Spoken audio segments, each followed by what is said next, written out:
Welcome to America's Heroes Group. Good afternoon and welcome to America's Heroes Group Roundtable with partner and sponsor Tabak Law Firm, LLC. November is Military Family Appreciation and Alzheimer's Disease Awareness Month. It's November 20th, 2021. I am Vietnam veteran host Cliff Kelley. Yes, you are the governor of talk radio, and I'm his co-host, Colonel Dr. Damon Arnold. Our executive producer is Glenda Smith, and our digital media producer is in the house, Ivan Ortega from Scouts Honor Productions. Today we have an incredible panelist who is with Tabak Law Firm, LLC, Jim Brzezinski. He is the managing partner with Tabak Law Firm, based out of Milwaukee, Wisconsin, with offices located across the United States, the USA in total. And I tell you, I am also a client, so I'm not just a Hair Club member, but a client of Tabak Law Firm, and they are doing a wonderful job helping me. So discussion today is survivorship benefits known as DIC. How are you doing? I'm doing wonderful. How are you two? Oh, great, Good, great. sir. I see you are in this Christmas mood behind you. Yeah, you know what? It's just one of those things where Halloween's over. You start taking the Halloween buckets down. I'm not making another trip, so I'm bringing. Yeah, I'm not making another trip, so I'm bringing the Christmas stuff up with me when I come. Yep. So that's where we're at. Okay, great. So tell us about the survivorship benefits known as DIC. What was that? The whole story behind that? Yeah, well, and there's actually three main survivorship benefits that are out there, depending on the veteran's status at the time of death.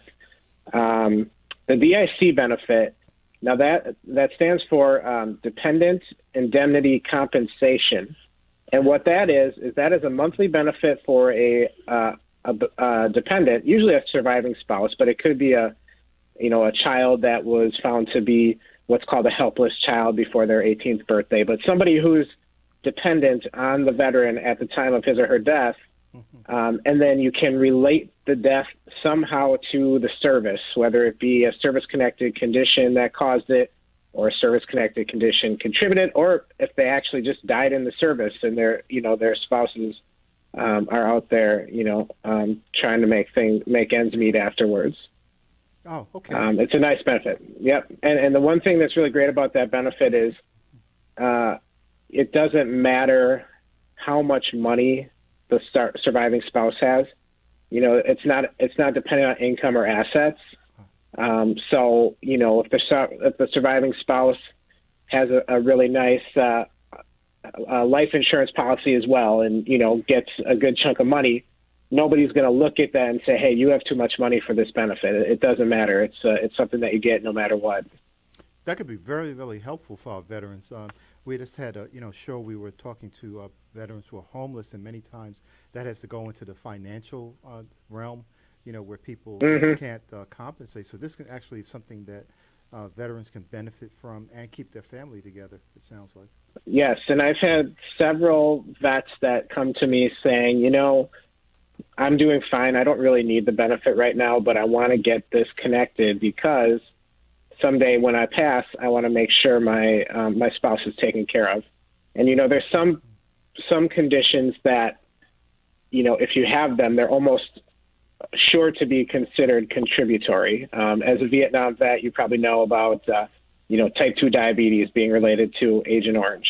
Right. And if you pass, it's really hard for them to say that condition did not at least contribute to the death, whether it be, contributing to another condition or making it so that something happens and your body's not responding properly or whatever. It's something where, if you can get that connected, there's a really good chance that when you do pass whatever it is that caused it, you can argue that the type 2 diabetes at least played a role in the passing, and then your spouse is eligible for those benefits until that spouse passes away.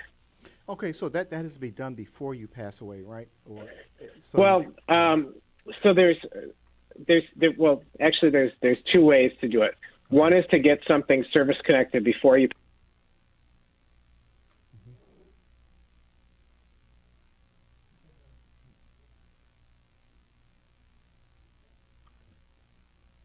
Okay. Hello? You're Yeah. back. Yeah. Okay. So you can hear me? Okay, great. Yeah, because I am not hearing things here. So, so, so yes.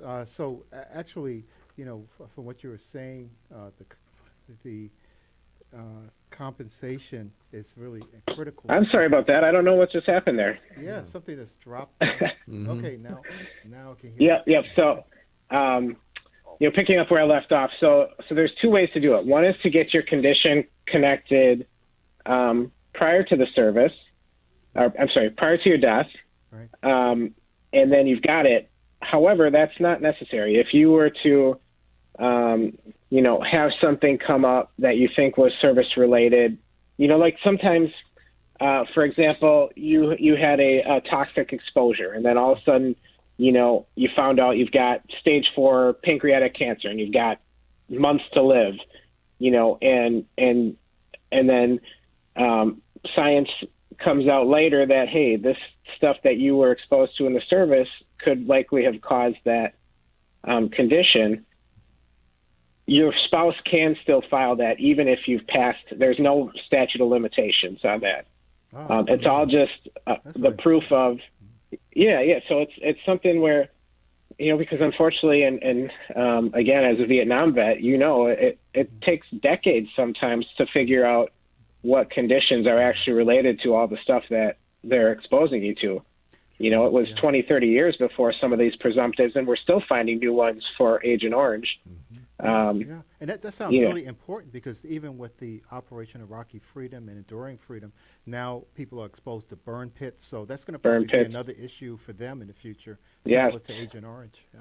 Or even like now the Camp Lejeune water issues, that's something with the bad water. And then all of these other bases are starting to come out with, we actually had toxic water too, with firefighting foam and all this other stuff. And just the nature of the work that our service members do, unfortunately, they get exposed to a lot of things that you really shouldn't be exposed to. And it's unfortunate, but, science is coming out with new stuff all the time related to what actually medical conditions can be caused by those toxic exposures. So it's not imperative that you file a claim pre-death.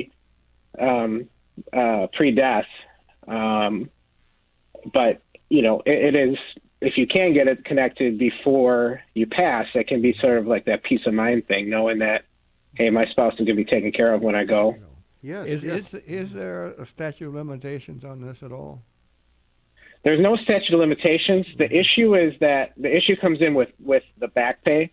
Like, if you don't file pre-death, the first date that your spouse would file the application, that could be the earliest they would get paid. Whereas, for example, I had a case, toxic exposure case, was fighting it for 7 or 8 years, and the gentleman passed before his claim actually came through. And I promised him, before he passed, that no matter what happened, we would continue this fight so his wife was taken care of. But it got approved 2 years after he passed, and then his wife got all of the back pay for that time period, so 9 years. which was, it's quite substantial. And if you guys have ever looked, any active cancer, which this was a cancer case, an active cancer is automatically 100%. So it doesn't matter, what type of cancer it is. Could be skin cancer, could be lung cancer. It's 100%. It's a 100% rating no matter what, if it's active at the time. So it was a substantial win. And then, so they connected it. And then, the second part of that puzzle is, now, was the death part of related to that actual condition? So it's, first getting it connected and then getting it an opinion saying that the death was caused by, or at least partially contributed to, or the condition at least partially contributed to the death. Wow. If that makes sense. Yeah, that does. Absolutely. Yeah. Yeah, as people are filing this, because when you were talking about that, I was thinking, back in history, we still do it with workers' compensation for people who are in foundries or, doing electroplating, people who are in, blast furnace environments, those kinds of things. And there's a whole history of it with shipbuilders, with asbestos, for the sailors. So it's something that has been really well established that these toxins actually are related to different forms of Yeah. cancer and different diseases. Yeah, and of course, asbestos is well known because it's been around forever. They've been using it. They were using asbestos forever. But like for example, the firefighting foam. I mean, that just came out a few decades ago, and it takes 20, 30 years to cause or for the cancer to show up. So, those types of things where new exposures and new chemicals are being introduced, you don't always know right away what the risk is. And I'm sure you guys can relate, when you're out there and you're serving and someone gives you a job to do and you've only got so much time to do it, you splash a little bit of this on your skin and a little bit of that here and a little bit of that there. And are you going in to take a shower right away every time you drip a little bit of chemical on your skin? Probably not, right? No, that's right. So that's, it's unfortunate, but you don't always know the risk when you're doing it because it's a newer chemical. Right now, I'm sure if someone gave you some Agent Orange, you'd be like, oh no, get that away from me, right? But when you were in Vietnam and they were spraying it, who knew, right?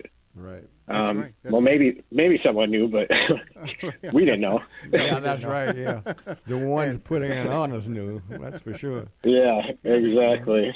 Yeah, because one of the things is that when you look at that, I was thinking about when you were talking is that we have an EPA in this country, but when we go and serve, we go to countries where EPA is like the last thing on their mind.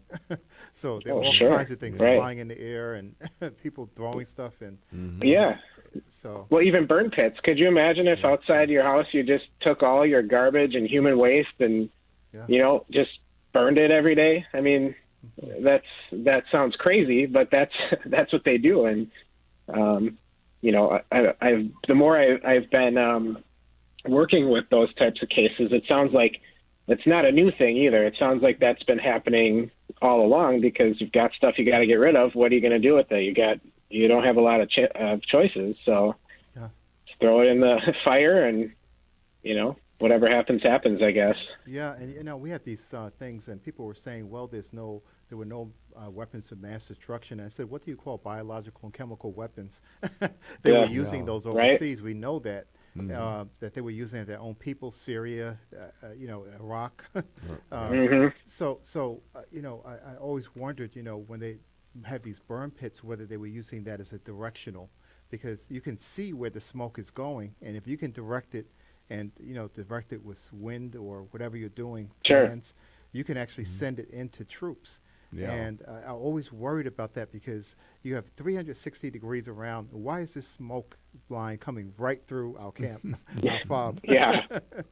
It wouldn't surprise me. That's for sure. All the stuff I'm finding out. But, getting back to that DIC benefit, there is one kind of statutory way where you're automatically going to get the DIC benefit if you pass. Okay, and that's for someone who is receiving 100% benefits at least 10 years prior to their passing. And it could be for anything. So if you're 100% for mental health and then you pass of a heart attack and there's really no evidence that they're related, if you were 100% for at least 10 years, your spouse automatically is eligible for that DIC.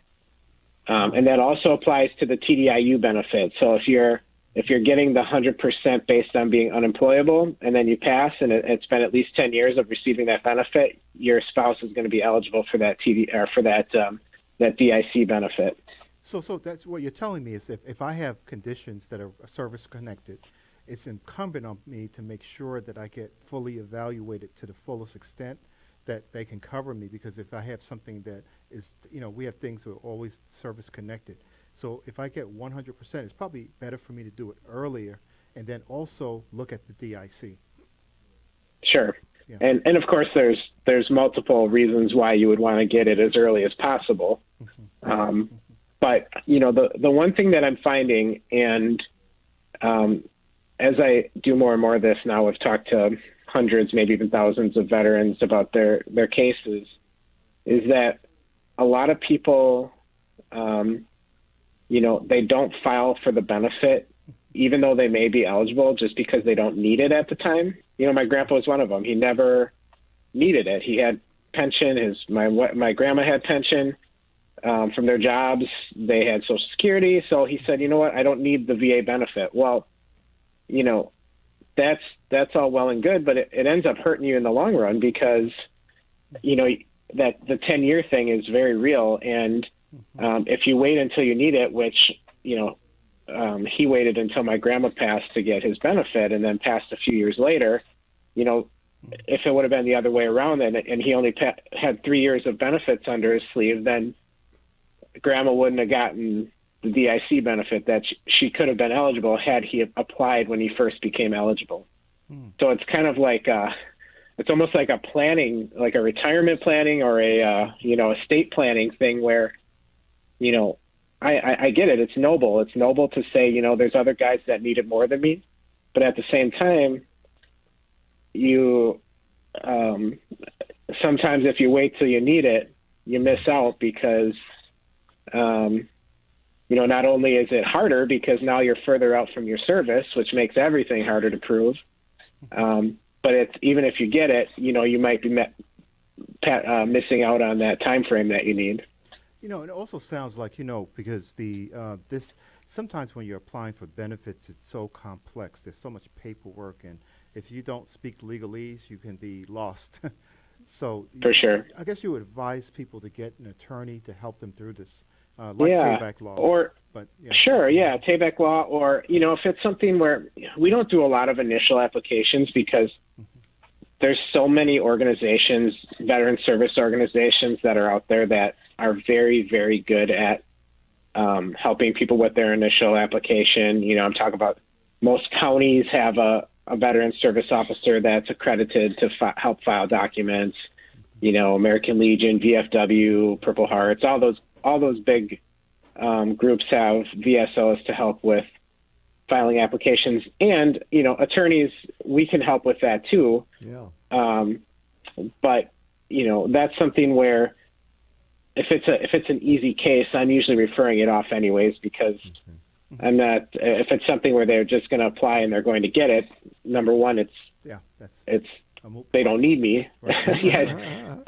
And number two, attorneys don't get paid if there's no appeal needed. So we let the groups that are getting funding to do that handle that. And and then people need your expertise, and that's really what's valuable for the people who can't get through. But Jim, and that's the thing. Jim, you can't handle it if, right? Your firm does handle it if need be. Oh yeah, absolutely. Even if it's a matter of like, hey, it's not time to hire an attorney yet, but let's point you in the right direction and tell you what you need to do. Right. I mean, honestly, we just like talking to vets and helping them out, and we've got a great team. A lot of them themselves are vets. I try to hire as many vets as I can. But we, this is what we do. We deal with cutting the red tape all day, every day. And I like to share that information as much as I can. Yeah, I have to do a shout out to Monica and Lance because they're wonderful. It's part of the team. Thank you. We love Monica's the greatest. Lance is newer, but he came on and he is just going full bore. He's a vet himself and just an amazing guy. Yeah. So, when you were saying the DIC, so what percentage did you have to be in order to get DIC? Is there a certain percentage or a cutoff or what? There is not, other than, the 10-year thing, you have to be 100%. But, I'll give you an example of, you could be a 0% rated vet and still get DIC. A good example of that is if you get hypertension service connected. Hypertension is very hard to get a compensable rating because usually before you've gotten to the numbers you need to get a compensable rating, a doctor has given you medicine so that your numbers don't go that high. I So, see. Yeah. so like, for example, you need to have a diastolic reading at least 100, which that's the bottom number on your blood pressure. Mm-hmm. Well, if you're getting up into the 90s, if you're getting regular medical treatment, the doctor's going to say, hey, it's time to put you on medicine. So you never actually get to that 100%, to that 100 number. But it can still be service connected at 0%, which is a 0% service connection. A lot of people think of it as a denial, but it's really not, because it's two big things come from that. Number one, you can get free treatment from the VA now for that condition. And number two, if that condition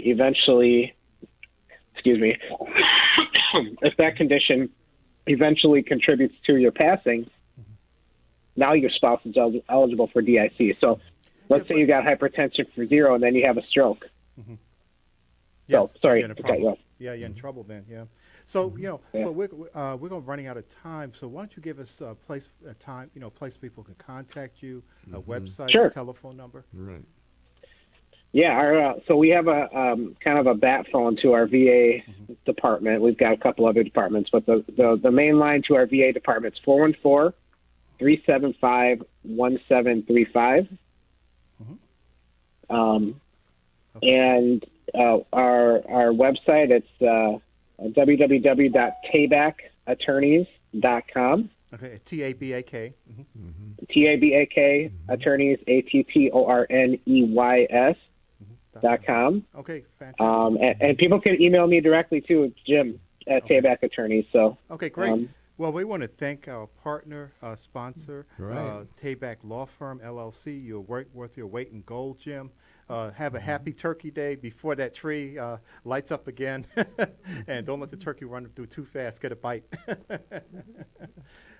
Thank you.